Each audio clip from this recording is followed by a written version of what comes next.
Welcome along to Tweet Street Scotland Occupied, home of the satirical saltire. I'm Cinnamon Bridges, aka Peter. With me this evening in this special edition, I've got it's titled Detransitioning with TullipR. Now that is Richie. So hi Richie, how are you doing? I'm not so bad, Peter. Thank you very much for having me on. It's a pleasure to actually speak to you. I've watched a lot of the media work that you've been doing of late, and I've kept up to speed with your story. I was first alerted to your story through Twitter, and it was your own Twitter post that first alerted me to your story. It's something I've been following for a political side, but your story, I read through it, and it was something that interested me. Then I noticed I think at that point I'd asked, or I was about to ask, if you would come onto the podcast, and then I noticed that it would hit the press, and then before you know it, your anonymity was out there, and it's obviously taken off. But before we get to that, because people won't know what your story is, that may not have caught it. So tell us a wee bit about you, and how we got to me asking you on here today. So, well, I was born in 1987 in the northeast in an old mining town. My dad was a miner. Growing up was, it's quite masculine environment in the northeast. It was pretty much the same all over, kind of in that time period. I don't think it was any different anywhere else. It was the 90s was very, very different, and I still remember when being gay was a huge headline, like mega. It was like unbreakable news, actually. And for me, that's where a lot of my fear and obsession started, through anxiety. So I developed really bad obsessive compulsive disorder from a very young age, because I had an anxious disposition anyway, which is quite a common trait with people who have got traits of like ADHD and autism and stuff like that.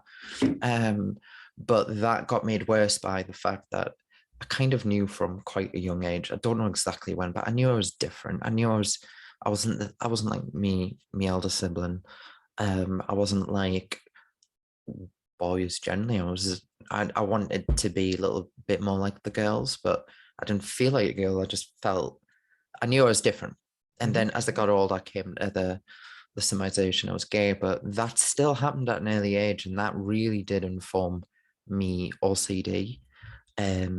So that I became obsessed with the idea that if I don't do it, and it would be something ridiculous, like don't touch the door handle, it means you're gay.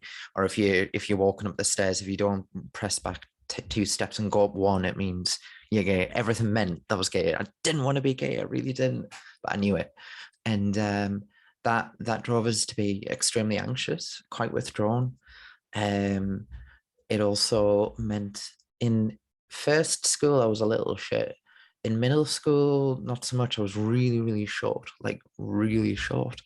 And I was doing okay in middle school, because I went to the 3-tier system. I don't know if they had that in Scotland at then, but it was like, I don't know, it just seems like the northeast that did that. It was like first, middle, high. I shook my head there to say no, they didn't have it in my area, but my cousin had it in the part of Scotland that she lived, so it was in Scotland. I just don't, I didn't have it, and it was alien to my part of Scotland, if you know what I mean.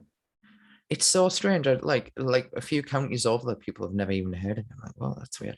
Anyway, by the time I got to high school, I was still really short, and I was a lot more withdrawn.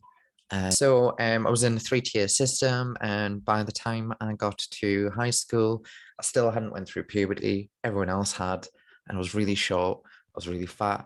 I had a really bad series of ear infections. And I can never pronounce it right, but it was like a hematoma, and it happens quite often than not. And basically what it is it's like a really bad infection in your ear that like damages the flesh around it, and because of that it produces a really, really bad odor, which I can control, and that increased my anxiety.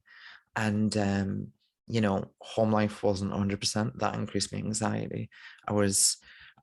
I was obsessed on the internet at this point. I was addicted to the computer because it was like a huge way to like just shut off the world. And that led us down places and to people that definitely did have a negative impact on me, like on me upbringing. Right. And because of that, by the time I got to my early 20s, I had crippling bad mental health. Me OCD was out of control. So for those who don't know, it's people often confuse OCD with anal retention. So anal retention is the desire for orderliness. So it's like having things neat, having things in order. That is anal retention. But saying, "Oh, I'm so anal retentive," doesn't sound as good as, "Oh, I'm also OCD." But but OCD is a series of repetitive behaviors, and I'll explain why that happens. Um, it's it's a fundamentally an anxiety disorder. It cause intrusive thoughts, panic attacks. It can cause repetitive behavior and rumination. So, it's like, for instance, will I go to hell? Unanswerable questions, right? I was raised for the first part of my life, at least, Roman Catholic, and went to church and all that sort of thing. So that was one of my ruminations. Will I go to hell? Am I going to go to hell? Right. And I think that might have been tied in with the gay stuff as well, possibly. I don't know. It wasn't homophobic religious at all. It was boring as friggin' hell religious. Like, really boring. But I loved in school, I loved hymns, and I didn't mind praying. I was into it. You know what I mean? I'm a sucker for beliefs, funnily enough. And I did like bits and bobs of it and stuff when I was little. And anyway, as an older adult, I had all these really intensive thoughts. So they'll be really violent. It'll be about myself. It'll be like, for instance, if I was in a bus station or a train station, I would think, I'm going to jump in front of a car or something like that, or I'm going to jump in front of the bus, I'm going to jump on the track, or worse, I'm going to push somebody on the track, I'm going to push somebody on the track, I need to sit down, I need to sit on my hands. Of course, I'm never going to do it, but the whole point in an intrusive thought like that is to make you feel terrible about something that you're never ever going to do. And that increases, further folds the anxiety. And it's like there is an element that there are lots of complex elements to it. But with regards to the repetitive behavior, the way that works is, so for instance, using the stairs example, when I was a kid, like going up 2 steps, 1 back, what would have happened at one point is I had a moment of anxiety and I did that action, and my brain thinks the last time you did that, it helped, so you need to do it again. But it was a one-off. It only helped in that instance, and it's like a misfiring in your brain. So what it causes you do, it was like, if you do that action, you'll feel better, but it's tied in with that belief and that intrusive thought or whatever. So you end up doing repetitive behaviors that don't make sense to you, and it's extremely frustrating and distressing. So for instance, before I would go to bed, I would pray, but it wasn't a prayer. It was an OCD mantra. And that would, if I didn't say it in the right pace or wording or whatever, I would have to start it again. So sometimes I'll be literally standing like with like tears in my face, just really frustrated that I couldn't complete it because it didn't work. Because at one point it did. At one point I prayed when I was younger to stop it, and I felt better, and it never worked again. And that's what led us into the compulsive praying. And so again, I had really, really bad OCD. And by my early 20s, I was just like, it was quite clear. I was like to myself, I was like, if I keep this up, I'm not going to last more. I can't keep going on like this. I just can't. It was exhausting mentally. But I didn't want to just like, I was really depressed as well, but I wasn't like pitying myself. I was like, I just hate everything in me existence, like probably a little goth emo, like, but I was a fat emo. I'm a little bit fat emo now, but that's okay. And you're allowed to say that about yourself, and you're allowed to say these things about yourself when you look back. Yeah. So in my early 20s, I decided to start focusing on like me trying to get help for my mental health. And eventually, by the time I think it was 2012 that I started my mental health journey. And I got referred to just like, you know how it goes. You see like a community nurse first for 6 sessions, and then you get referred. But by those, like, I think it was like session 3 with her, she was like, it's quite clear this isn't going to help. You need like much higher levels. So I immediately got referred to a psychologist at a nearby mental health hospital. And I went to see him at the hospital there for a number of months, and he diagnosed us with really he called it was pure O, which is like the high form of obsessive and repetitive and intrusive part of all CD, because I was on sertraline at that point and a lot of the behaviors had kind of stopped. So that kind of stopped the repetitive behaviors because I had an increase in serotonin, which is another interesting thing I need to link in. And I know I'm jumping way ahead, but this is extremely relevant. So serotonin is produced in the gut. And when you take estrogen, it increases your serotonin production as a male, which is why males who are very anxious, who take estrogen, feel that, oh, I feel so much better. I feel so much calmer. And it's because of the serotonin increase, but they put it down to a validation of their experience rather than the fact that it's addressing the serotonin need, you know? And there's also a link with SSRIs and seeking gender affirmation treatment, which is a rabbit hole, but we'll not go there. Anyway, back to my story. So, on you go. So well, it's interesting.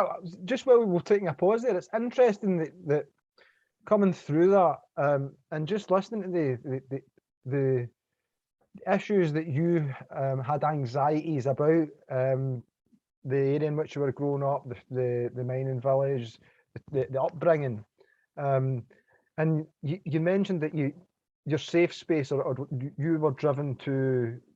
Was it online or was it just computer games in general? Was it an online?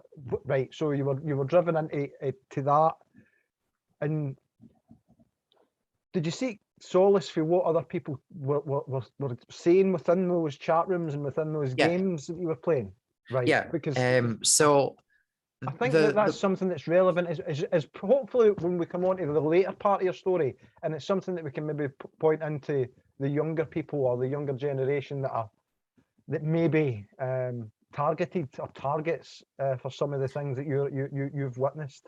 Yeah. So the thing with the online stuff is I found a lot of really like good like gaming communities, and it was mainly like older dudes and that, or teenagers. Like at the time I was very young, you know, I was that annoying kid on TeamSpeak who like obviously still sounded like a kid, and I would say outrageous things and everyone would laugh because it was like a kid saying it and that. So I was that kid.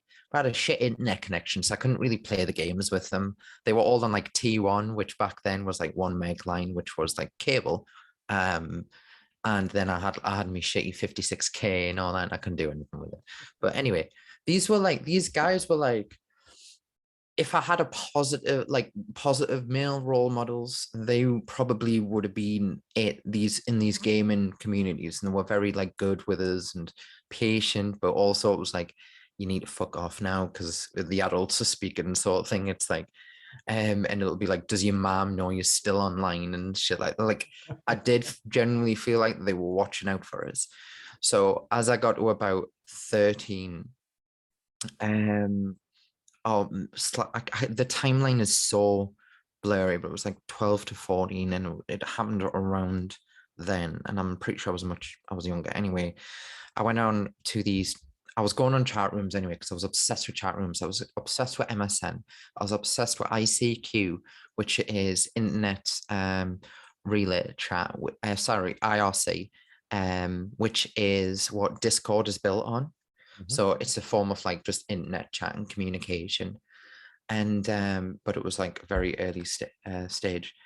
And I was in loads of other chat rooms and I was just obsessed. And as I started like realizing that I was like interested in the guys, I started seeking chat rooms with gay guys, thinking I would find people my age, but I didn't find people my age, did I? No. But this is something I did. Me and my friend did this when we were like 9 and 10. Would go in chat rooms and then just give out a phone number and be like, we want to speak to people from all over the world. And of course, like pedophiles would ring.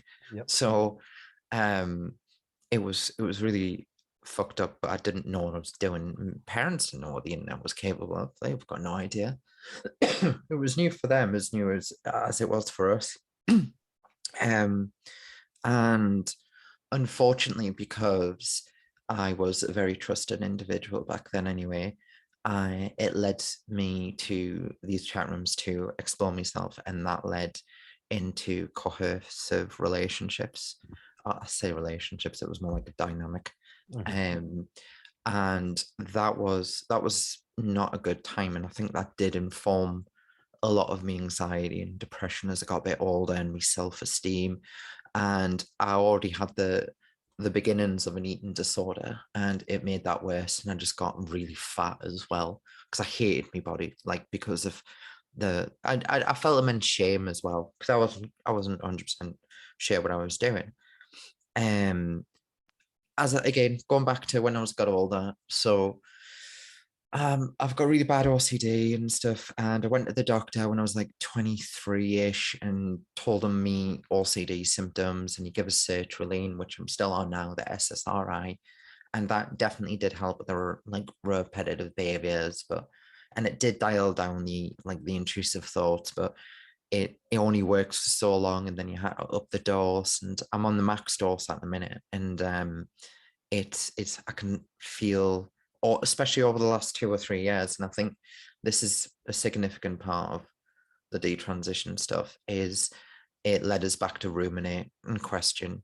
And fortunately, it kind of did it for the better this time. I was, and I know I'm jumping ahead in the story because this is also relevant. Bear in mind, I went into the gender clinic service, and I know I haven't got that part of the story yet, with a high diagnosis of OCD. And after my surgery, after they realized that OCD was really bad for us, then the gender clinic referred me for OCD treatment. And it was like, fuck you doing? You know what I mean? It was like they could have done that beforehand, yeah. Before I did all that. Right, well, we've jumped ahead a wee bit in the story. So tell us then, from your 20s. A psychologist. Aye, right, from there, from the psychologist, tell us from there, and we'll come forward then, Richard, please. So I was seeing him for a few sessions, and he had came back at us with pure all diagnosis, and then at this time I was also going online on these forums that were run by the older men, like the trans forums, like how to transition and stuff. And then one session I came in and was like, I'm 90% sure all this is because of gender dysphoria and I'm trans. And he was like, bear in mind the previous week we just talked about pure hormone obsessions, right? And then, because I was reading my notes back, and then the next week I came back and I was like, I'm 100% sure I'm trans.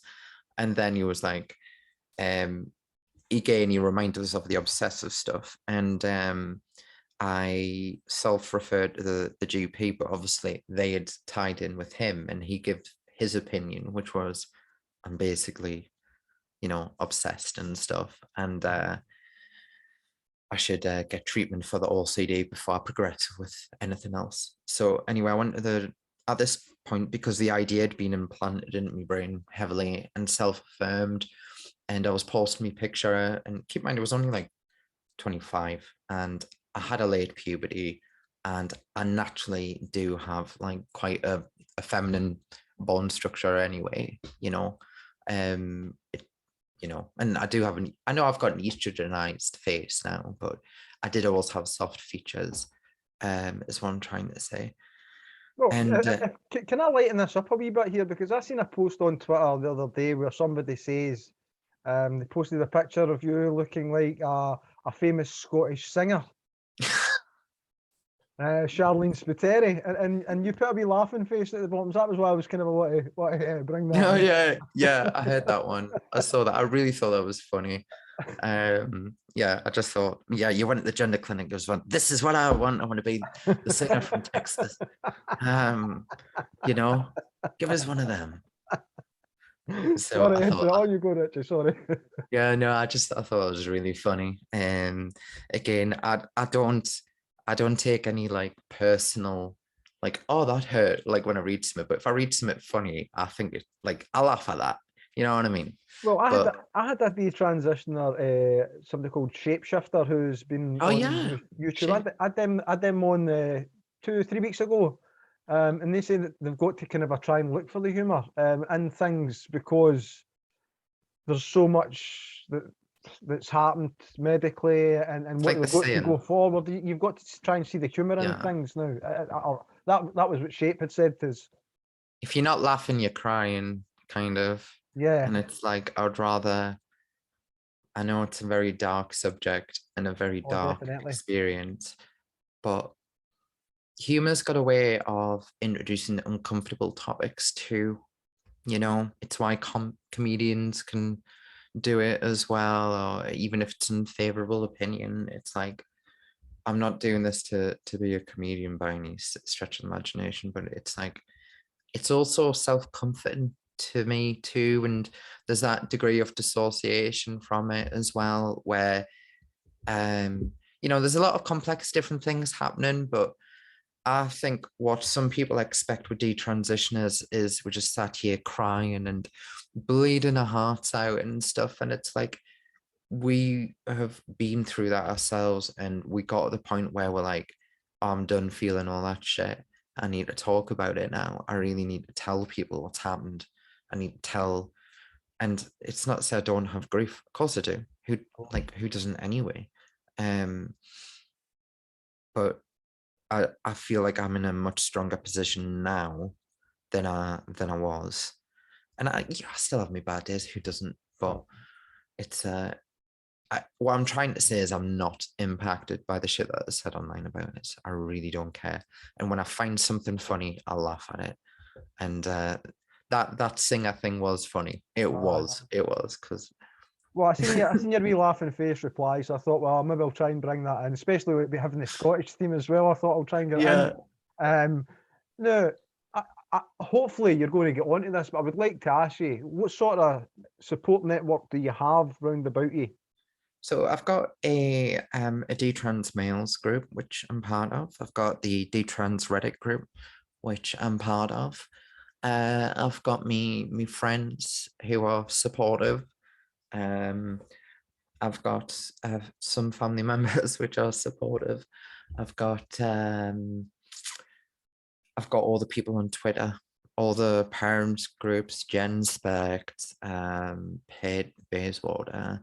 There's just so many groups who are rallying behind us, and so many people. And I suspect out of those, all the followers that I have at the minute, I suspect 80% are supportive, and I think, you know, the rest are just there to watch what I'm doing, which is fine. I don't care. I'm telling the Well, truth. I'm not worried. That's why I'm a little bit overly confident in a way, because I know I'm not lying, and I've backed it up. And the reason the stuff went in the Daily Mail from that journalist is because I sent proofs. The reason my solicitor took on the case is because they saw evidence. They didn't just go, this is a juicy one, this will crack it all open. It's not how it works. You need to have a significant case bearer, and to do that, you need to get to that point. And for them to take that case on is a sign of that they feel confident and strong about the case. well, that's The good to hear. reason is because I've got the evidence, and all I'm doing is sticking to the truth, and it can't go wrong. You can't, because if all I do is tell people what happened and say the truth, then I can't go astray, because that's what's happened, and it's proven as well. Yeah. And then this is why I'm really not worried. Like, people call us like liar and stuff, and that was one of my motivations for going into the Daily Mail. I really wanted to prove this was a real thing, Yeah. because I've been called a LARP, a plant, a Fed, all sorts. I've been called all manner of different things. I knew they would call us fake, and I knew many of them would just say, "Oh, you're like a woman pretending to be a detrans man or something like that." And I was like, I kind of thought that would happen, but it is what it is. So Richie, can I ask you then, before you had your operation, because you said it was like one appointment or one mention to the psychologist, then it was a referral, self-referral, and then they backed up what you had said. How quickly then did it go from that Okay, to let's go you? through the timeline probably. So yeah, so what essentially happened is I self-referred into back end of 2013 to the gender clinic. Got told there's a 15-month wait. But by this point, there was a new protocol that had recently came out called the 2012/13 Interim Protocols on Gender Dysphoria. And what that basically said was, if a patient presents with this and they have 2 assessments from a GP, then or a psychiatrist, then they can start hormones. And keep in mind, I'm extremely obsessive. I've been in these spaces where they're talking about transition, and they planted the idea that I really had to do this. Like, I had to do this. And I was like, oh my God, I have to do this. Oh my God, I need to do this. It has to happen now. Like, yesterday was even, sorry, tomorrow is not quick enough, and all this sort of thing. And I was extremely like I had to do it. And on the forum, they told us this is what you have to do, follow the interim 2012-13 protocols, which said you need these private diagnoses. So you can get a private diagnosis. Here's the GP where you can do that. And now, this led us. When they said that they led you to that, was this a group in particular, or was there individuals within that group that you were specifically? Oh no, it was like on an open forum for transition. Right. It was run by older adult like males. Right. Like, okay. much older men. We'll get into that. And they basically just told us exactly what I needed to do, coached us into it. Some of them did privately coach us too. And they just basically said, here's what you need to do. So I was supporting myself, earning very low income. So I got a payday loan, and I used that payday loan to go to Scotland. And yes, went to Scotland to get a private, which always kind of confused me, because I always thought that was in a different, like, NHS completely. I know, is England and Scotland one now? It is. Well, no, my understanding was NHS Scotland and finished in Scotland. I don't know if it goes down to. Maybe it was in then. Maybe it was pop. Anyway, so they told us, like, so there's these private GPs that, sorry, the GPs, but they also have their own private practice. And they're also psychiatrists, and they do these diagnoses. So I went on the 18th of March to one, I won't say where. And I went on the 19th of March the next day to see her again, but her colleague, to get the confirmed diagnosis. So I had 3 like 30-minute appointments in spaces of 2 days, and I got a full diagnosis of transsexualism under the DSM from those 3 appointments. But because do you remember how I was saying I was urgent? I wanted to do 1 appointment in the same day, so I went to see her in the morning, whatever, given away, and then did my appointment with her, and then I drove to her colleague 50 miles away, did that appointment, and then drove up the next day with a family member. And my family member was like, what the fuck are you doing? Like, sort of thing. He's insane. Well, not he's insane, but high dose of high anxiety, depression. He's not well, and you're basically confirming he's like delusion, and that. Can you remember your mental state at that time? Can you? Obsessive. Like, you could not talk to me about anything unless it was trans and why I was trans. Anything. I was like. And did you believe at that point then that by having this operation, you could be a woman, or was it just I wasn't even thinking about that at that right, point. right, I didn't even come. I didn't even think about that once until I entered the gender clinic. right? And that was how far on was that then? So, well, so in I had my private appointment in 2014, and then that enabled me to start an anti-androgen called Zoloft Gosrilin, which is an injection that they use for like prostate cancer. And it's an anti-androgen, so it stops your testicles from secreting testosterone, meaning it produces testosterone, it just doesn't know what to do with it. So it's like an engine that still has its fuel attached, but the fuel's not going in the engine, it's just wasted, right? Ah, If right. you imagine like that. So it's a common misconception, like, so the testosterone just blocks the action of the secretion, but your body still produces it, just doesn't know what to do with it. So it stops working essentially. Mhm. And that was done because what I said to them was, I can't afford private. I got a payday loan to do this and all this sort of shit. And I only did it because of the waiting times. Can you send a note to the gender clinic and my GP advising us to start us on HRT?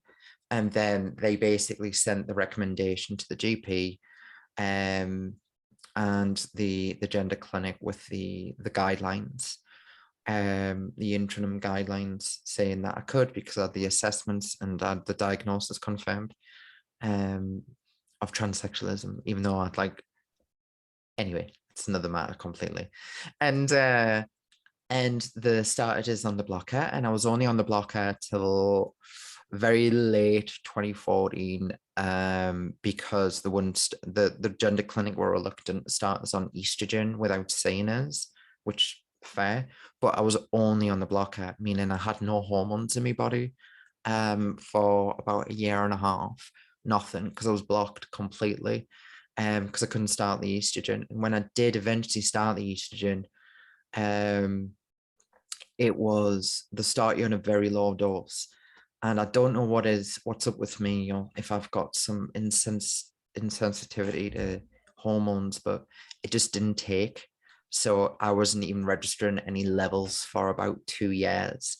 Like I had estrogen levels of like under 50. Like it should have been like over like 300, and it was way under. So I had nothing. I was just completely blocked. Anyway, back to the timeline.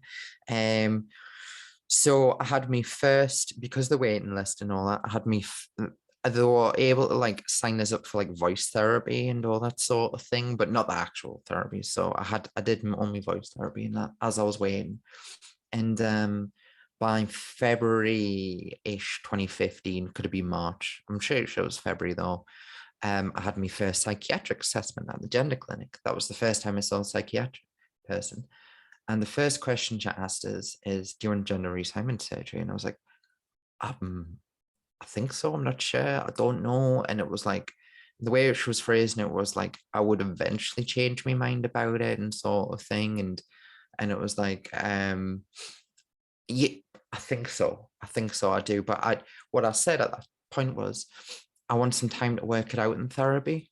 So I got referred to a gender therapist a month later in the gender clinic, who I ended up having 97 sessions with over 5 years, right? I told him everything, by the way, everything. So I'd enrolled in therapy in March 2015, and then I went back for I think it was like my 5 month. It was supposed to be 6 monthly, but there was a cancellation or something, and I got a slightly earlier appointment. So this would have been my 6 monthly, but it was my 5 month review with a psychiatrist. And she sent off the referral from that meeting for surgery to Brighton. And she also sent us, she recommended, because I'd already seen the private person, to go back for the second opinion, right? To the person at the private thing, but the NHS were going to cover that. It was just, I can't remember why, but they're just like, they recommended you do that. So I went back up to see her, like the person who previously diagnosed us, like 9 months later, and I've got my letter which says it, and I basically said, I'm very worried about blood loss, because I am a huge hypochondriac anyway, obviously. And I don't, even if I bleed a little bit, I freak out. I was worried about the outcomes of surgery, and I hadn't had much information, and I was keen to speak to somebody about it, because I heard some negative views from trans people who were having problems, but no one ever talked us through the complications. And she didn't talk to me in that session about the complications. What she said was, and she put this in writing, and I'm so thankful she fucking did, because otherwise you wouldn't believe it. She said, surgical complications are extremely rare, and in all her practice of the years of dealing with trans people, she has never seen anyone but 2 people regret having it. And you are an ideal candidate for gender reassignment surgery, and I recommend you have it. And that for me was like, fuck, that's quite like, why, like, the ideal candidate set in from there. So what is an ideal candidate? That's somebody who doesn't get any social abuse from the blend in, they look the part, they are less likely to detransition because they blend in. And because they blend in, there's not going to be any external stressors to make them want to detransition. And somehow I'm an ideal candidate. And I would love to know what the criteria was, because I had severe mental health issues. So after that, I got a referral through from Brighton, and I shat myself. This is too soon. And I said, no, I want to work this out in therapy. So I went back to therapy. And then, like, so many months later, in 2016, I'm back at the psychiatrist, and she was like, do you want to get referred again for surgery? And I was like, I don't know, but I'm getting this therapy. And she was like, well, if you settled on your hormones, we'll discharge you and stuff.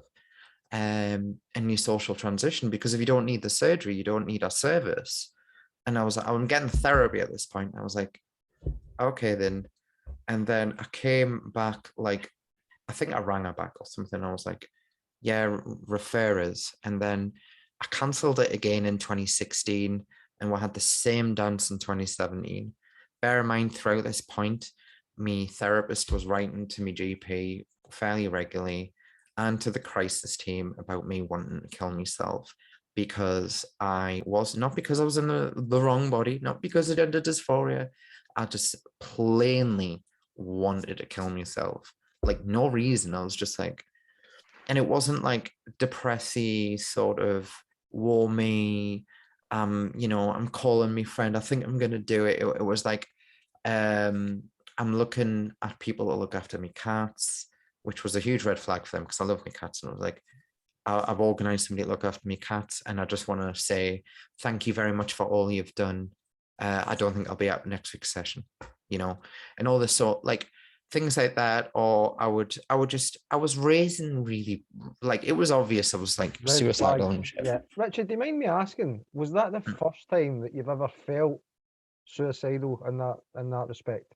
I mean, you said you had mental health issues and OCD, etc., all through, and anxiety as you I've were had going. suicidal feelings for all my life, and the most intense it got was after surgery.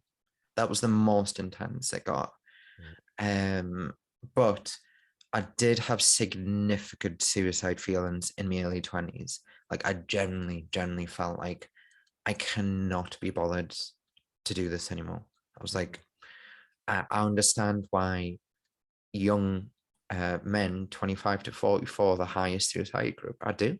I really do. It's like, That's why I where do you said to you right at the beginning, thank you so much for doing this, because it's so brave somebody to actually come out and say this and come out, because at that time you weren't encouraged to talk about. I'm just a slightly different generation for you. I'm the next one up, so we'd keep it under your own hat type thing. Aye, suck it up, all that kind of a stuff, So I appreciate the fact that not only have you went through a lot of issues personally, but that you're actually wanting to speak out and hope that for other people that might experience some similar to yours, that there's hope. So sorry to interrupt you, but I No, just no, want to you say, and thank you very much for saying that. It is very kind, and that is one of the things I do hope for is just to make these people aren't aware what's happened. I can see it play it.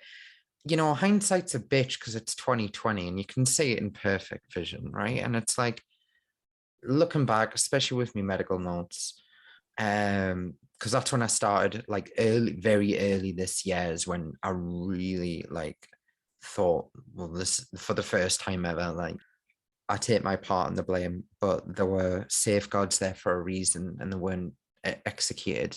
And I want to know why I was failed so badly. Like I want people to be accountable, because if you've got somebody who's generally unwell and they're saying, I want you to cut off a body part, that's one thing. But somebody who's genuinely unwell and you ask them if they want to cut off the body part, that's a whole other conversation, yeah, right?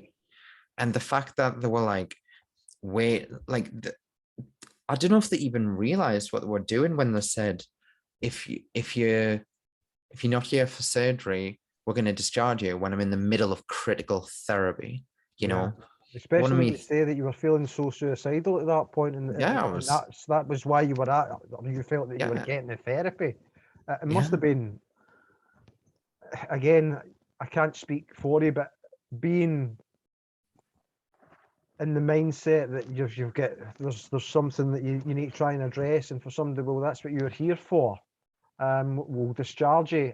It must lead you to, obviously, to where you've yeah, ended up, where, oh, I feel as if that this is the next step that I need to take now, or else I can't continue with this therapy. Were those kind of a thoughts that you had prior to yeah. going And ahead? it didn't, like, listen, I did have, there were benefits from going to therapy, otherwise I wouldn't have went back, you know. But what often would happen in therapy, and you know, I worked on a lot of other issues around confidence and stuff, which did help. But it's backfired on them because I'm speaking out, you know what I I was mean? just going to say, your confidence sessions have obviously taken effect, and I'm glad at that, because that Yeah, will help you going forward. yeah, thank you. But one of the things they did was every time I expressed sort of doubt about my transness or doubt about having surgery, or after the doubt about me decision for surgery, it would get put down to OCD. It was like, you're obsessing. And it was just like, what, I'm not allowed to generally feel like I've regretted a really fucking major thing. Thing. And it was just like, in one of me follow-up notes, it literally said, anesthesia has a long-term effect on a person's like serotonin production, and that can increase anxiety, which with somebody with OCD can increase OCD symptoms. And because of this, and it was like I had 4 anesthetics in the space of a year, right? Because of like that. And anyway, I had a few anesthetics because of the surgeries. And they basically said, because of the volume of anesthetic and the impact of your brain, this is like a rumination, and it's not a true, like, accurate reflection of regret and all this sort of thing. And it was just basically, you're not regretting it, you're obsessive. And I was just, and then they would later turn on and be like, OCD seems to be a problem here. We better refer you off to OCD therapy. And it was like, gee, thank you for doing that now after Exactly. all this. And but again, I don't know how I got through. I was obsessive, and I did tell the therapist everything. And how did the therapist react when you told them everything?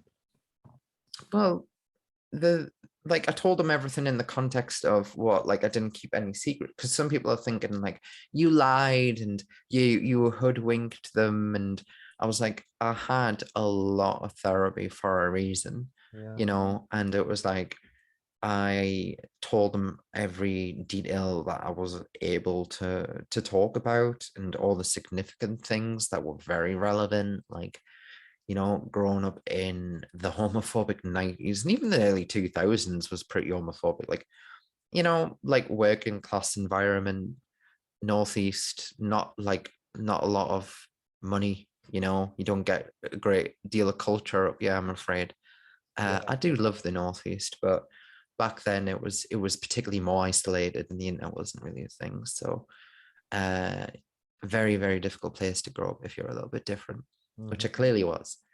And I wasn't like effeminate, like really like queer in that, but I was definitely different. I was definitely soft, and I was definitely like just a bit different, you know. So looking back on your childhood self, would you have did you have trouble coming out to your family, or how was it received when you eventually came out to your family? As trans. Yeah, well, did you? I thought maybe you'd come I out. mean, my mother always knew I was gay, like from a young age. I think Mum's just know. She said it before, and she tried to drop hints and stuff like, you know, I just want you to love someone and find someone. And it was all very neutral language, but I was too stupid at cotton on. She was saying it's okay to be gay, you know, but she can't say that, you know, it's not on her head. Whereas my dad was just like not like that at all. It wasn't, he never even discussed like, I expect you to be straight on like that. It was just a zero sort of thing. And he obviously, because he's quite a macho guy and stuff, didn't, you know, it's a fear. It's a justified fear, you know. Everyone can remember the 80s, like in the AIDS stuff and the propaganda and Everything. Yeah, yeah. it's. I mean, with it being driven, because the AIDS was. I was going to say it was big in the 80s as if it was popular, but that's obviously the wrong expression. It was Ground zero. it was booming in the 80s. That's when it was becoming known to everybody, and there was people affected, and it was the gay community that was affected by it. So initially, that's that fear for maybe folk like my parents' generation who didn't have the education on this kind of a thing. They were scared of it, and because that was a fear that they had, then everything that came as a result or that was attached to it, they didn't want that for you. I think that even impacted like all generations. You know, it went right across, because when I went into school, by the time I entered the school system, Section 28 was in, which was a ban on LGBT education. And that wasn't repealed till like 2003, which is the year before, like around the year I was leaving school, right? So, you know, I had I had this, I wasn't, even if the teacher like knew that was why one of the problems, they weren't even allowed to discuss it with us. talk to you about it. So as a kid, I was kind of fucked, like just was. And that drew like led us more withdrawn and all these things. You can, when you map it out like this, that makes a lot more coherent sense than I'm trans. I've always felt like I'm in the wrong body. Yeah. I mean, and I guess that's what I'm kind of trying to come round about, because having watched your interviews and listened to what you've said, it's a case of, to try and get the same message as I say to anybody that might know have seen these, it's trying to encapsulate it all. But the thing that I've taken for each time that I've watched anything of yours, and even when I read when it hit the press, the Daily Mail, it was as if all the signs that there was so many signs for everything else other than to go down the trans ideology way for a flag sort of thing. Or what about this? How come that's not been identified? How come that's not been? Yeah. So it's like one of those things that, having watched it and listened to it, and it I know that it's good to hear, but you kind of you go, why was nobody picking up on all of these things and taking you here? Why were you the ideal person for this? Like the wording that's used, and how many more people have been taken along this route and the same sort of the same. Yeah, I mean, because it was one of the things that I used to say, and I read on your tweet, and it was somebody, another detransitioner, about the wording that you use, because it makes detransitioners feel less less able to open up, and it's like, Mutilated and yeah, stuff like things like yeah. that, you know. So I try and kind of go, right, well, I didn't know that. I'll try and be. No, I understand where you. I think if anyone's gonna say it should be allowed to be said by a detrans person, but Yeah. anyone else sort of looking in, I think needs to execute a little bit of tact. You know, if Yeah. that person says it, reuse their words. But I describe what happened to me as a sexual lobotomy anyway. It was like, because that's what happens. Your sex gets lobotomized. Yeah. Well, I mean, there was something posted on Twitter. I don't know if you've seen it, and it was from the NHS, and it shouldn't have been. It was one of those things not for release, but they actually got released. It was saying about eunuchs and directing you to a site that you could go if you thought that was what your trans ideology featured. And all of these things that they lead you to believe that there's possibly ulterior motives to some of the people that are running behind the trans It banner. makes you it makes you wonder. It's like, why would we want this? So let's talk about the detrans spaces, specifically the male detrans experience. And one common thing that we've alluded to is not just for our own desire to, so many of us have felt very similar, like when we did believe that we were like becoming women and all that, but fundamentally, I don't think we transitioned to become women. We transitioned to avoid becoming men, right? Didn't want to be a man. Like that idea was toxifying. So what's the alternative to being a man or woman, right? So that's where your rationale goes down. And the one of the things that is unbearably obvious is that for a detrans male, when you step back and look at it, what it's about keeping males looking young, because detrans males look way younger than they should. You know what I mean? There's something really bizarre about how it like dampens your adulthood. It keeps you forever young, and it's this sort of like, so why? And I thought about this a lot, right? So if you think about like John Money and all these people who coined gender identity and their intentions, like they had an obsession with keeping males young, for instance. And it's like, what happens when you get somebody who's been through puberty blockers since a teenager, and then they're like in the mid-20s, but they look like a child? Then all of a sudden, like they're, how do I put this? The boundaries just get broken, because it's like you've got an adult in a child's body. Where are the boundaries then? Yeah, and then that raises the question, oh well, so where's the boundaries with the children then? Which is what's happening now, right? So this is all about like sorry, I need to get this word right. The denigration of boundaries between family, between child and adult, between mother and children, you know, which is why women get the direct targeting of it the most, because the women are sort of the binding factors that keep the family together. They're like very glue, like the glue families together. I totally And agree. It seems to be a yeah, war on women that's been targeted, as you say, for people to try and avoid the idea, the biology that they have of being a man. They want to place themselves somewhere else, and it's women that are under attack, as you say.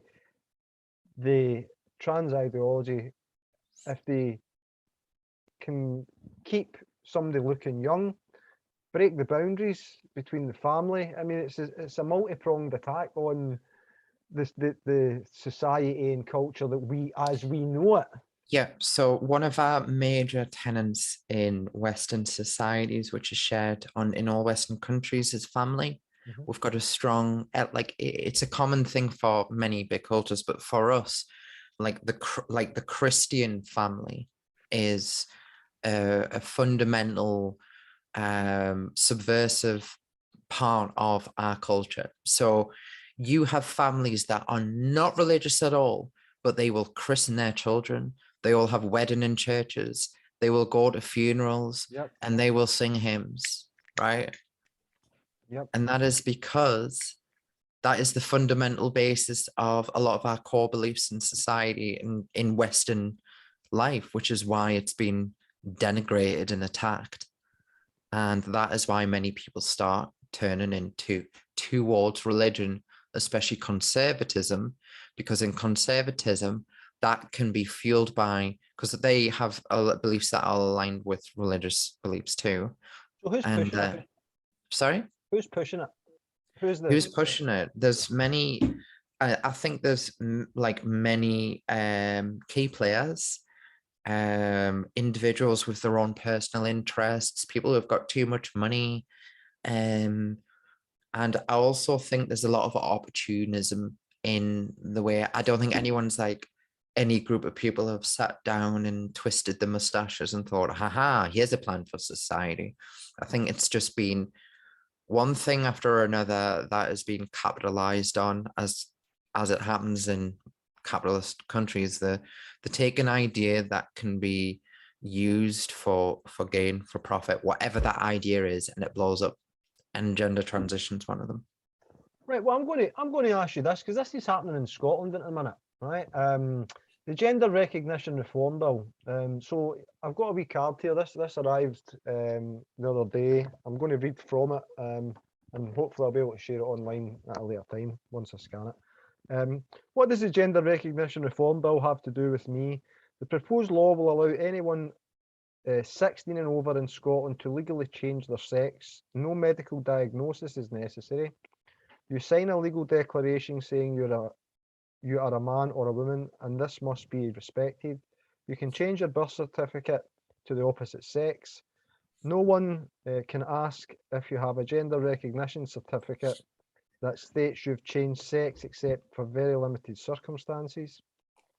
So the Scottish Government believes a biological sex does not matter. If a man feels as if he is a woman, then he is one. If you see a man in a woman's space, you must assume he's a man. You can't challenge a man in a woman's space, as he might be a man who feels like a woman, and that information is private. And on the back of the card, what will this mean? Any man or boy aged 16, 17 and over, obviously, with gender recognition certificate will be able to be employed as a woman, including to offer rape counselling to women and provide intimate care, share girls' accommodation on a school trip without parents being informed, play on women's and girls' sports teams, be placed on women's hospital wards. Right.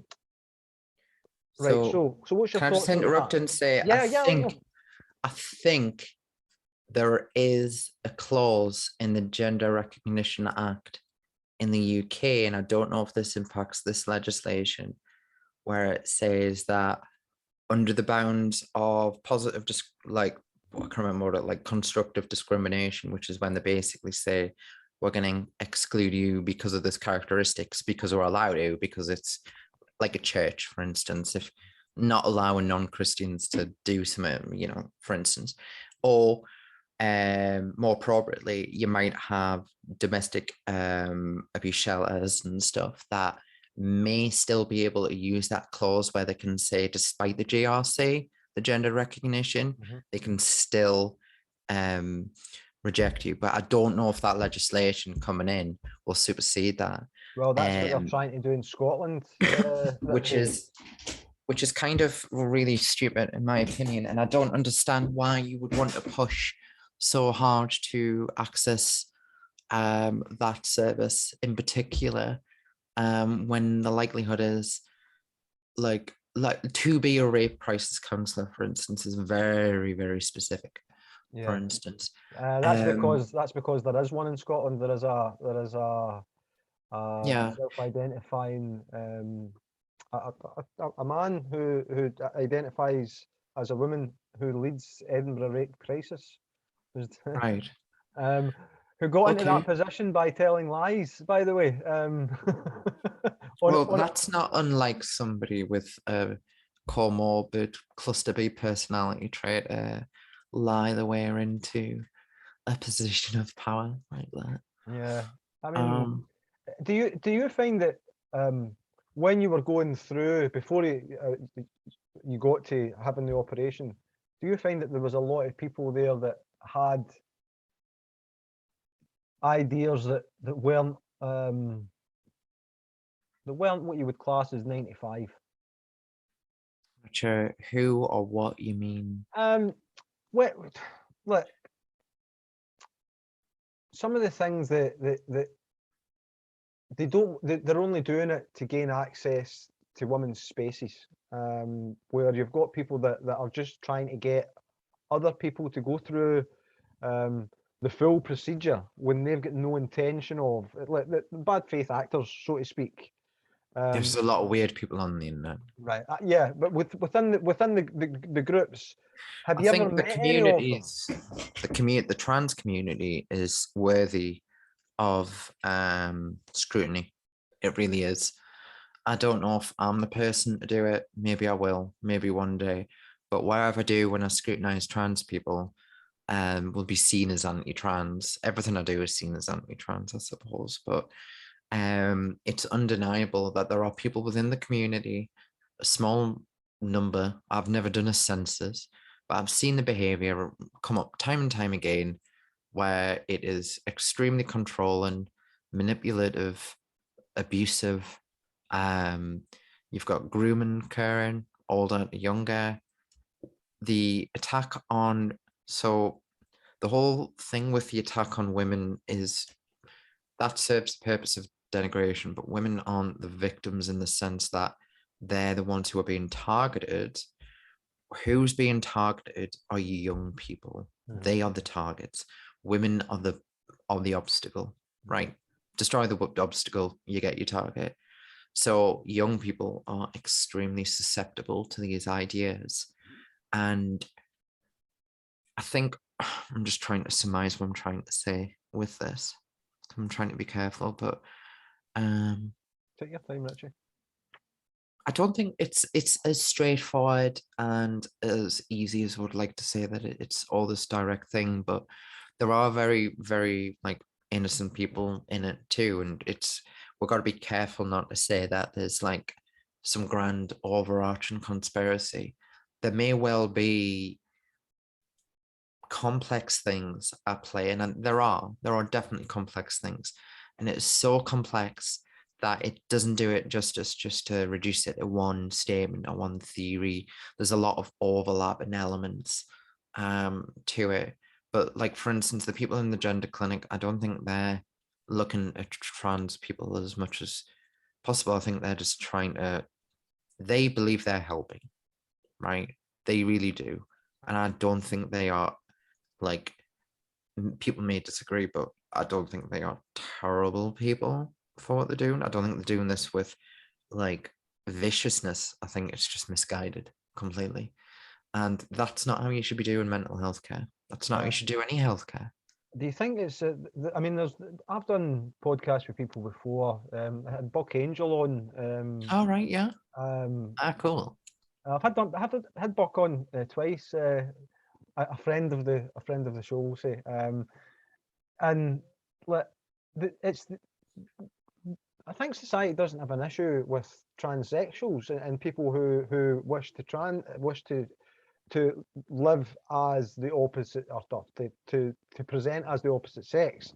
So I've got a whole different take on all that, the transsexual thing and all that sort of thing. And as you say, there are innocent people that are getting captured in this new trans wave, so to speak, if we term it like that.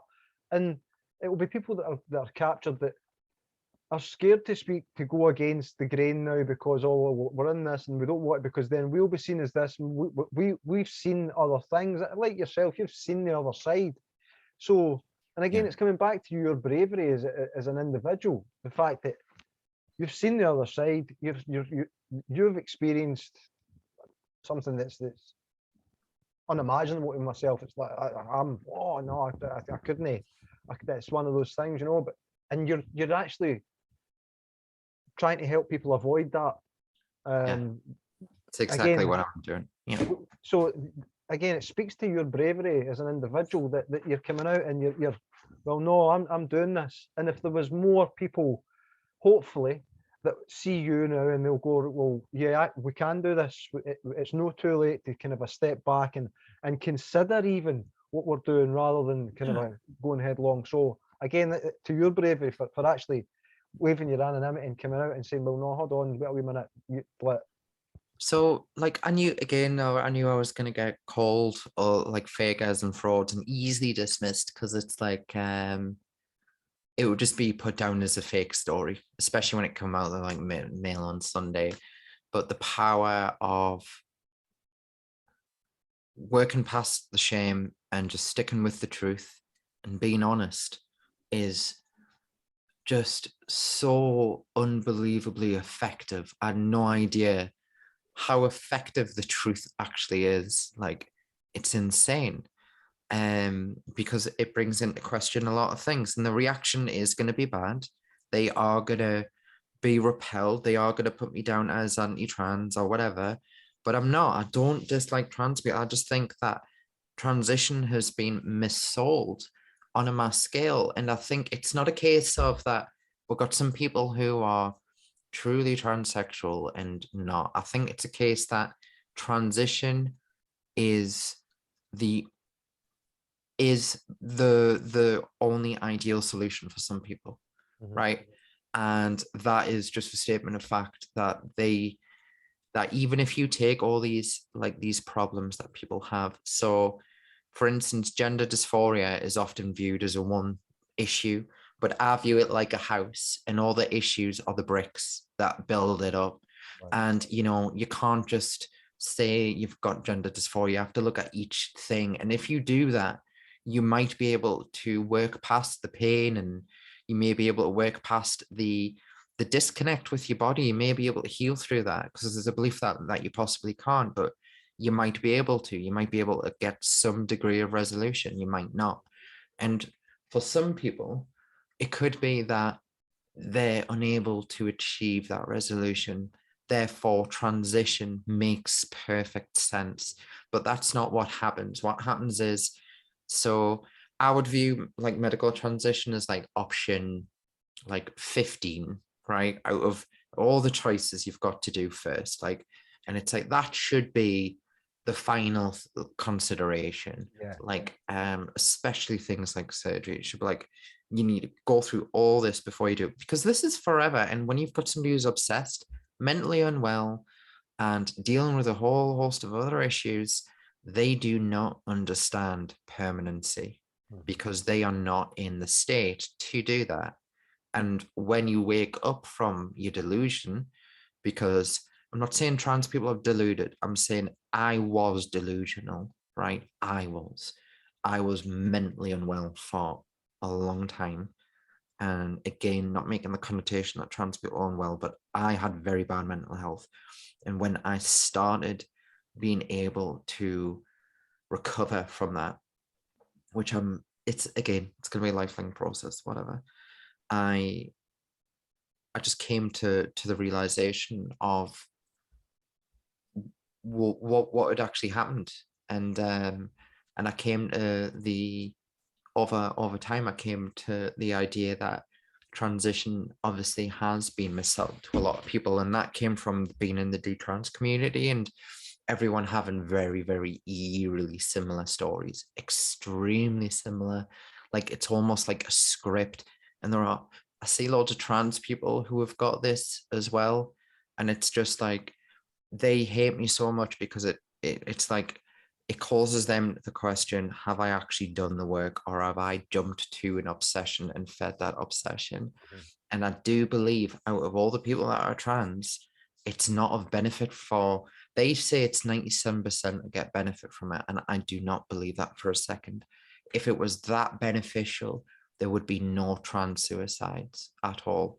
People would be so elated and empowered by how good it is. The transphobia and all that shit, that would not even contribute to it, because they would just be so lost in it. But apparently we've got, at one point, it's not a mental illness, but trans people have got really bad mental health and they kill themselves because of transphobia, because people don't accept them, not because they've got very, very, very severe issues that haven't been addressed, or they've been left to rot with these issues, or they've been marched through surgery. Yeah. I mean, it's a horrible thought to kind of think that somebody with, and I'm referring to kind of your story here, that you've openly said that you had mental health issues. It's a horrible thought that somebody with mental health issues has been taken to that rather than the issues addressed. You the first thing in medicine is do no harm, you know, and as you say, the permanency of something you weren't aware of at that point. I couldn't even be, let alone the mental health stuff. You just, nobody really, like, the information is crap, and everyone's like, well, you I had all this information and I did all this research and all this sort of thing. And it's like, wow, that's great. Good for you. It sounds like you were in great mental health, and it sounds like you had informed care and all that sort of thing. But even the people who had all the information that they were presented aren't given the full picture. They're not given the clear scale of risks. The numbers of the risks aren't accurate at all. And we can tell this because the gender clinic and where the surgeries do zero follow-up. So how the friggin' hell can they even say these things? And it's like every person I've ever known to go through GRS has had a complication of some degree, ranging from extremely severe to minor, but they happen every single surgery, just about. Now, on the detransitioners, you mentioned that there. You had shared something on your Twitter feed. I'm going to actually just share it on the screen here. Reasons for detransitioning. And you'd what was your tweet in regards to this?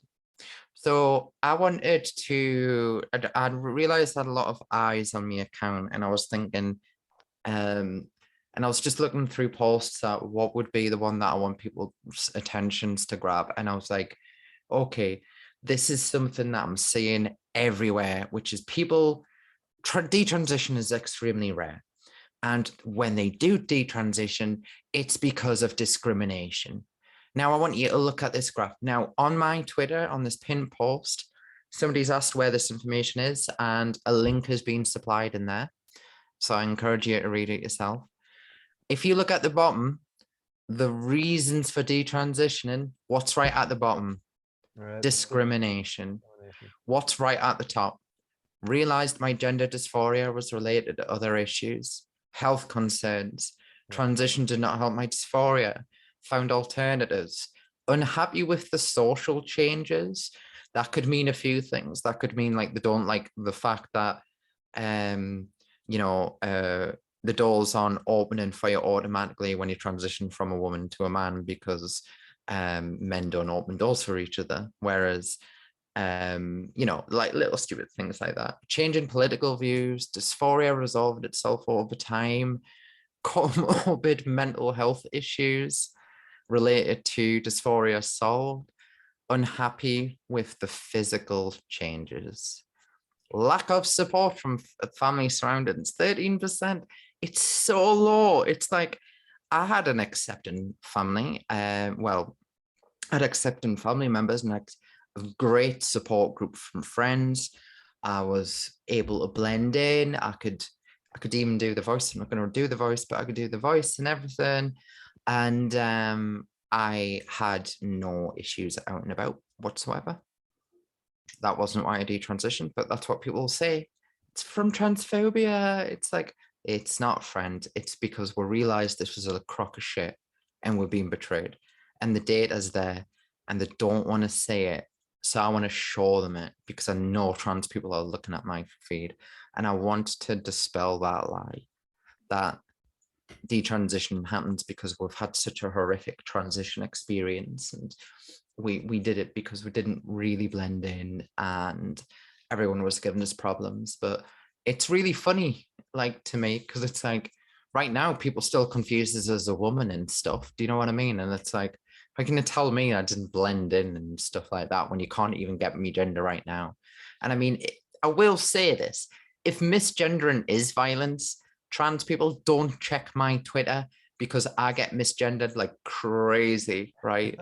And it's just the most violent Twitter feed you'll ever see. The core tweets are just like, it's like a Michael Bay action film, like with all the violence and the she's, the theys, the it's. Don't do it, trans people, it'll hurt you. But I don't care about misgendering. because it doesn't have any material impact into the world at all. Doesn't mean anything at all. The people that you as an individual give words power, doesn't matter what they are. You as an individual do that. And that's on, if you want to give that power, then you can do that. But do you know what it is? The whole thing with misgendering, it is saying, do not burst my bubble. And if you burst my bubble, you're a bastard. That's what misgendering is. Yeah. I mean, I've never subscribed to it myself. I don't understand it. Obviously, it's relatively new in terms of things that are coming to my attention. However, again, it's not something that I would allow to bother me. Right. What would David Attenborough say? What would David Attenborough say? He'd probably say adult human female, adult human male. You can't like, try and watch the female approach the trans identified male. Glad you said that and not me. Right. Anyway. Cut it. We're rolling on, right? So, but I want to get to because you'd mentioned about puberty blockers, and that's something else. Obviously, I'd mentioned about the gender recognition reform bill that's looking to the Scottish government are looking to introduce. Man, puberty blockers is something else. Like, I've got no personal experience, obviously, because I started medical transition when I was 26. But being in the group, I know many people who have, and what that leads to. The things they live, like autoimmune issues, muscular dystrophy, osteoporosis, severe osteoporosis. I'm talking like bird bones, brittle bones, some worse than others. The younger they are, the worse it is. You've got many people who started blockers when they were mid-teens. They seem to be a little bit better, but the ones who started it in early teens have got a lot of medical issues. And that was another concern of mine, because as I started, like, you know, I was like losing sensation in my arms and legs and stuff, like really bad circulation. And when I started dropping my estrogen, it just went away. And it's like, it knocks your circulation, you know, like taking estrogen. It's really bad for you. And that's why you have a massively increased risk of stroke and heart disease, because your blood just basically becomes thicker. Well, it's obviously worrying, listening to you describe it, but obviously then you having to live that or live the issues that you might end up as a result of where you're at. Probably got severe memory loss anyway. How do you cope with that? Do you write things down, or? I try my best to remember the last things I've said and go off that. But what I found is when I dropped my estrogen, it definitely improved massively. But by doing that, I put my bone health at risk, so I'm in a rock and a hard place. I've asked to basically, what I wanted to do was start testosterone, but take a little, like, I didn't want a radical change, so I didn't want to go on like full testosterone.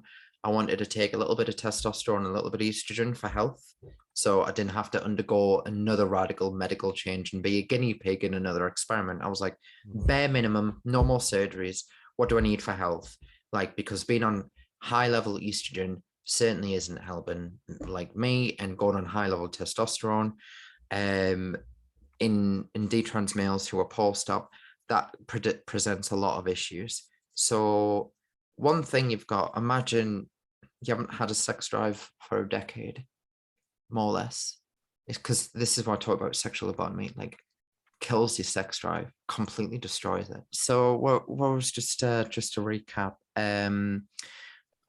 been trying to get the right hormone levels because I don't want to go into any more radical change. And me endocrinologist has basically flat out refused and said, you either go on full estrogen or you go on full testosterone. And I don't want to get referred back to the gender clinic, but he won't do anything without an assessment for the gender clinic, because he thinks I'm having some sort of delusion, you see. Right. And he wants to get me assessed again from the gender clinic before they can alter my plan. So begrudgingly, I've had to accept that referral back to the gender clinic, and I don't know if I want to go, but I can't get what I want without that. So I'm in a rock and a hard place. The detransition medically is a friggin' nightmare. Now, when you're gonacized, which means you don't have any balls, you are in a very different position because you need to take hormones for the rest of your life. So if I was to take testosterone, I would still need to rub it in every day and all that shit. And I would, your body processes hormones differently without gonads. Your gonads play an integral part to your immune system as well as your endo system, which regulates your hormones and stuff. So without that, it's kind of,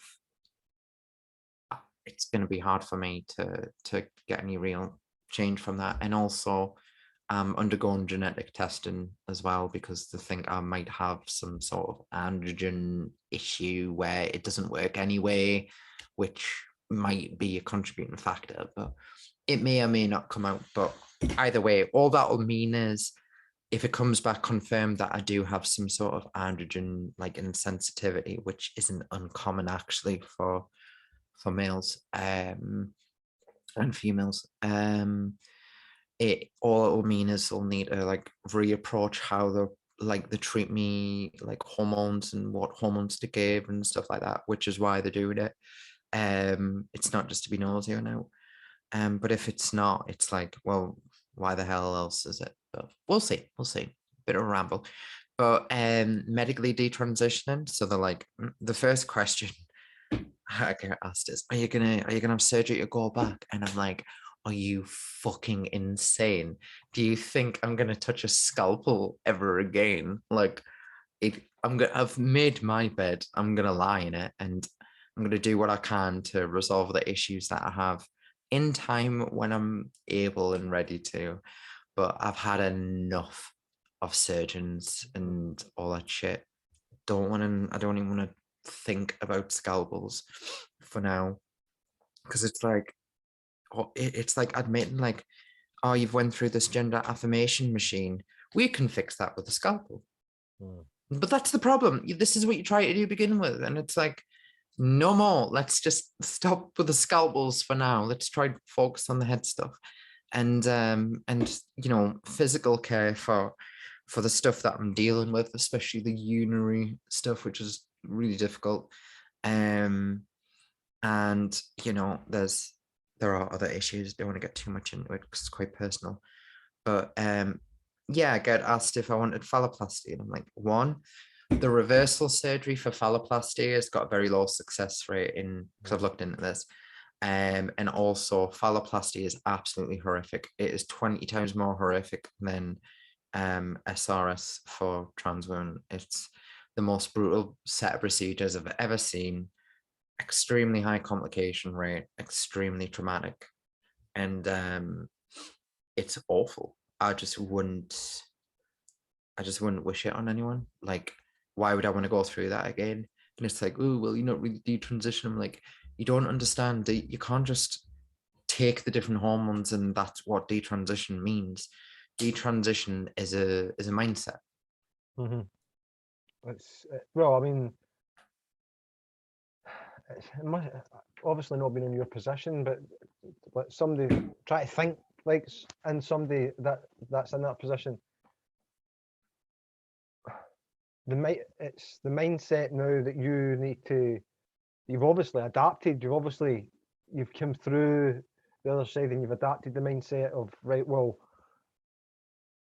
that was something that was done to me, that obviously you were a part of, but knowing all the things that you know now, and had you been treated properly then, that might not have been the direction that you had to go.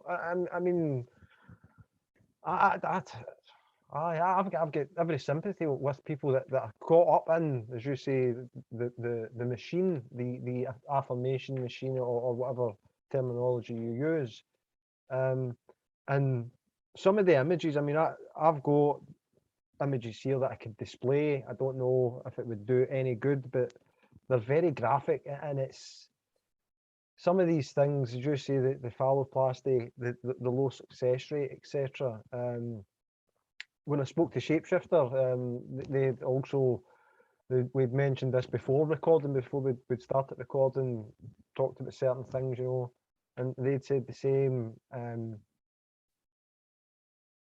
It's the thought of then having to go back through that after knowing yourself that that was the wrong thing to do, and the mindset that the mental mindset that you've got to then adopt. But as I said earlier on, your confidence, you're speaking about it, and the fact that you're trying to alert others shows that, well, you're not really want to begin doing that. You know that you've made that as a mistake in your life, and you don't want to make to try and fix the mistake that you make.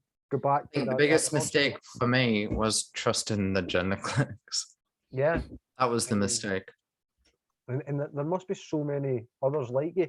And I don't mean that this in an ageist way, but if you think about some of the younger people that are going through this, more vulnerable, not getting as much life experience, and probably as much, when I say hang-ups, but as much concerns about it. Yeah, got no chance. They're just guided straight to it, and zero chance. The odds.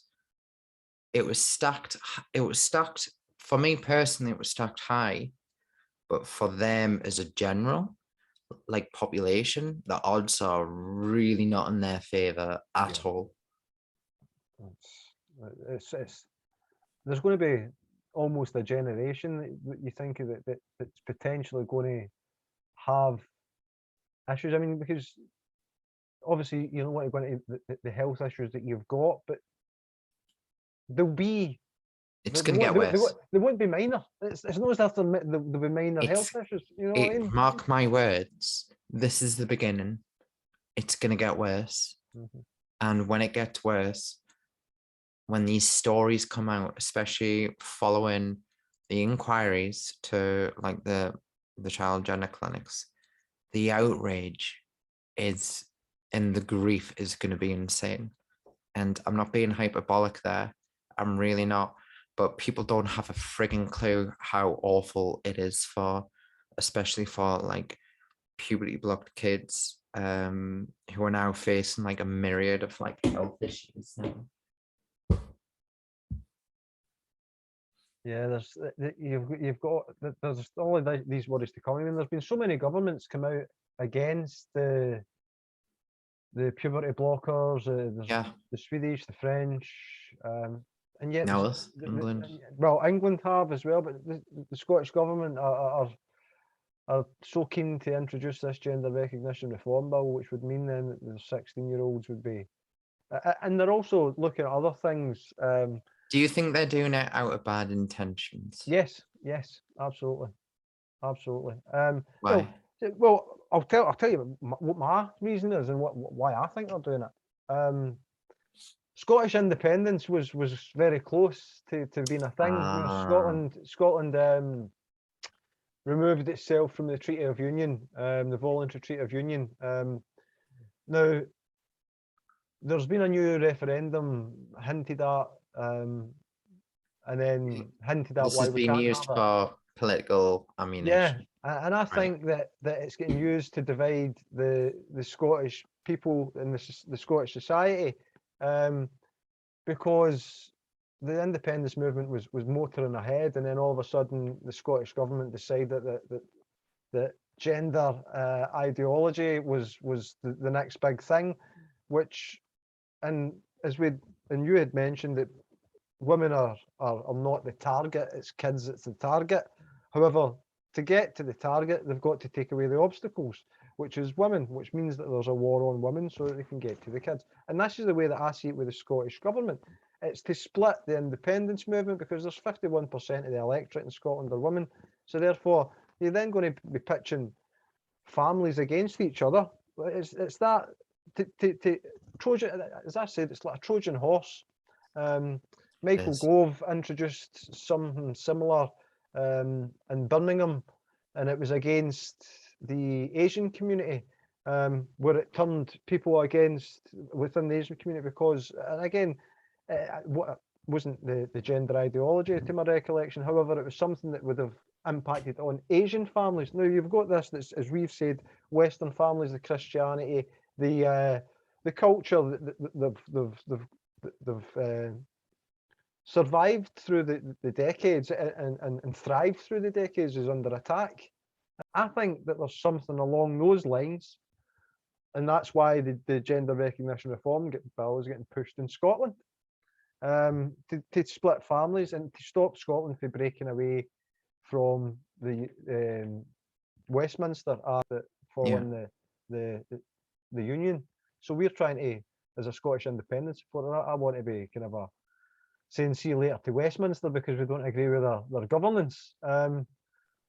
What's your thoughts on the governance of the country? What's your thoughts on how the country's going as a whole since Brexit? Is that something that's impacted you, or have you been? I think COVID in lockdown has had a big part to play in people's like general opinions anyway, especially coming out of it. And I think it has definitely made people very tired, and it's made people a little bit exhausted and kind of a bit more less likely to just swallow it like, oh yeah, that's just what they're saying. Okay, I accept it. And it's more like, you told us that, but you also said this, and I think it started to raise a lot of doubts for just generally. I think it's kind of raised people's levels of critical awareness for situations, which is probably why this debate or whatever it is, the conversation around healthcare and trans healthcare is increasing now, because before you had this stalemate where you had the two camps, the so-called gender criticals and the trans brigade, who are always at each other's throats all the time, and no one's really paying attention but them.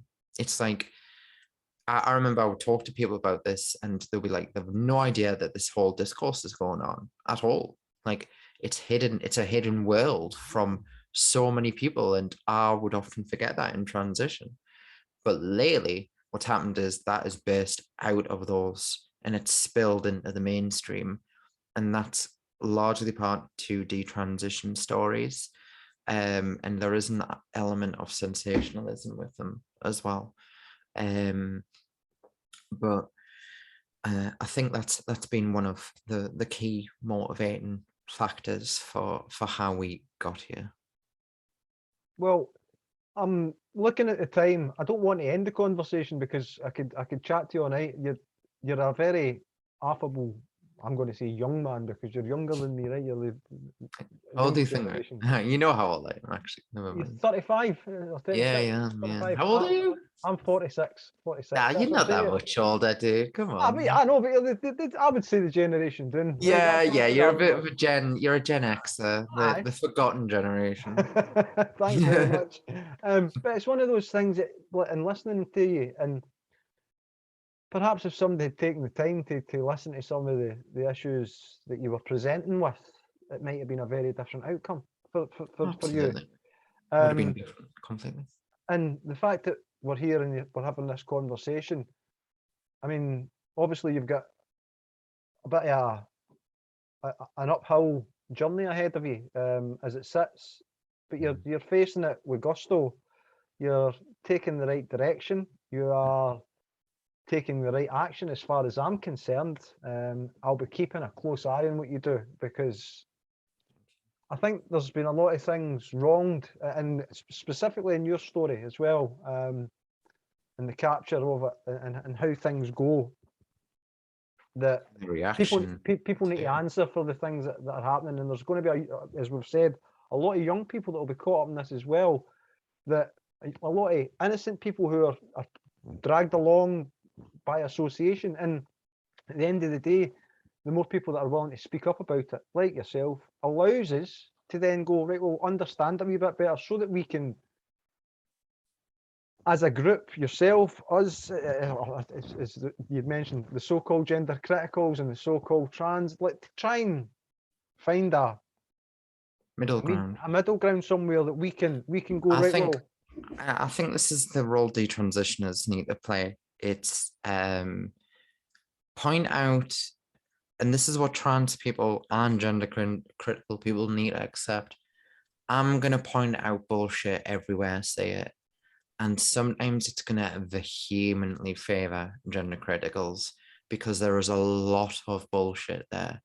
But I will also say that there are times where a detransitioner is right to criticize a gender critical, because one of the things you get is, we tried to warn you, we tried to tell you, and it was like, oh, what, you came to my house and my door and you sat us down and politely said, I don't think this is for you. No, what you did is you screamed and shouted on the sidelines like trans people, like the people you accused of, and you those that see, they would like to imagine themselves as the savior as well as the victim at the same point, and it's like, that's not helpful. It's like, it's almost like, say, a covert narcissistic way of saying we told you so, which is, we tried to tell you, but you know, you were so mean and captured. And people have reacted to us saying like, oh yeah, but you would have sued the NHS if they didn't give you it. And I was like, never in the history of NHS have they been sued for not giving somebody genital reconstruction surgery. Never, never, ever, ever. It'll never happen. You can't sue somebody for something that hasn't happened. And it's like such a shit argument. And it's like, what would have happened is I would have been distressed because I was obsessive, but I was also expressing doubt. And I probably would have had that doubt entertained for the first time ever. And that doubt was never entertained. yeah. I think it was, yeah. Anyway, ending on a good note, I'm very pleased my message has got out there. I don't know what life is going to look like for us in 6 months to a year. It's been wild, but I don't think, I'm hoping nothing massively changes too much in my life, but I've got a feeling things are going to get very different very quickly. Well, if I can offer you any support, I want to ask you one question first of all, right? Because I always ask my guests this, right? This is a Scottish podcast. Should Scotland be an independent country? Should Scotland be an independent country? Well, there's a saying about staying in your lane, right? Should England be an independent country? I mean, like, I don't really know why. Culture, aren't the same. We don't mind people coming into the country. We don't. Scottish people were all arrived here at one point. So yeah. And we've got a very big refugee community. I would say that I don't mean to use refugee. It's just because there's so many different nationalities. Yeah. Throughout Scotland. So should it be independent and things like that. Scotland didn't vote for Brexit. That's the thing. 62% of us voted to remain in the EU. It sounds like you've got the answer to the question. Yeah, we should be independent. Yeah, we would just like to hear it. I honestly wish I knew more about these topics to give a succinct answer, but I think the reason why I'm good at talking about things I talk about is because it's from a place that I know what I'm talking about. Exactly. And the second that I start talking about stuff that I don't know anything about, I'm knackered. And it's just like, I wish everyone well in Scotland, and I really hope whatever happens, yes, whatever happens, whatever the outcome, that there is a way forward either way. Like, if you don't do it, there's a way forward. If you do it, there's a good way forward. And you know, yeah, we've got the claim it right. Well, there's more about that coming for Salvo on Sunday. I know, I can tell when I'm in, because I live next to Scotland, right? So I've been to Scotland a lot for various different things. I love Scotland, by the way. I love going to, when I was a kid, would go to Loch Lomond and Inverness every year, and I love those type of holidays more than going abroad, actually. because it just felt very like, you know, in nature. It was like lovely, loved it, and probably will be visiting again. I would love to live there actually, like in a quiet, no place. You know what I Well, mean? there you go. In independent Scotland, people can't be tolerant of all colours, creeds, nationalities, race. I don't understand it. I mean, we're all human beings at the end of the day. And on that note, we're all human beings at the end of the day. But this young human But human being, male. adult male, has actually inspired me with his bravery, your forthright, with your honesty of how things have went. Have you got a message you want to finish up with?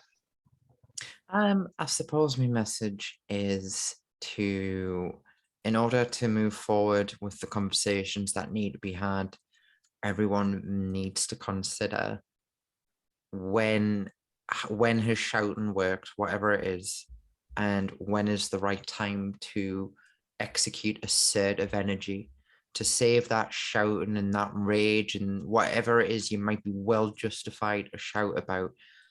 Use that energy to build something, to direct it, to use it in a way that will help others too, because you can do it. I know it doesn't matter what it is, even if you are on the complete other side of me on this issue, use that energy and counter it, you know, do something effective and just build whatever it is.